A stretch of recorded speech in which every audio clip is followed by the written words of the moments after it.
Bryan Kohberger and the lists of items that were seized when he was arrested have been talked about extensively. I can't wait to see the relevance of many of these items and how they help the prosecution's case to prove Bryan is the Idaho 4 killer. Particularly interested in the knife, those swabs, the 10 curls, and the underlined portion on page 118 of a book. Today, I want to talk more about this book, and I've definitely seen other people speculate and go over the idea that Bryan Kohberger was inspired by Elliot Rodger, who wrote an over 100-page manifesto. Just for interest's sake, I decided to take a look at page 118 of the manifesto, which is very disturbing.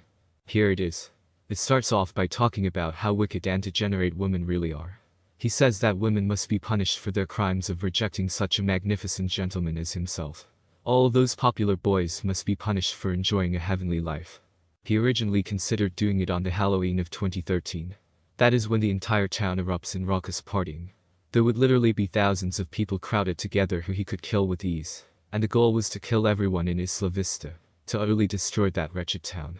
But then, after seeing footage of previous Halloween events on YouTube, he saw that there were too many cops walking around. It would be too risky. One shot from a cop will end everything.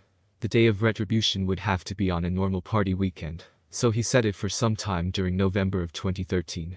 I actually got really creeped out when I read November, since the Idaho killings also took place in November, on the 13th November.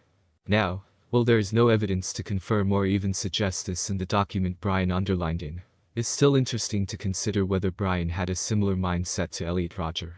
From listening to people that knew Bryan, they said he made sure everyone knew he was of superior intelligence, so I'm sure he thinks very highly of himself. At the trial, we will probably get a better idea.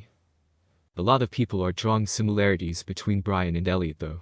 For those of you who don't know, I'm reading Elliot's full manifesto on my second channel, which is linked below.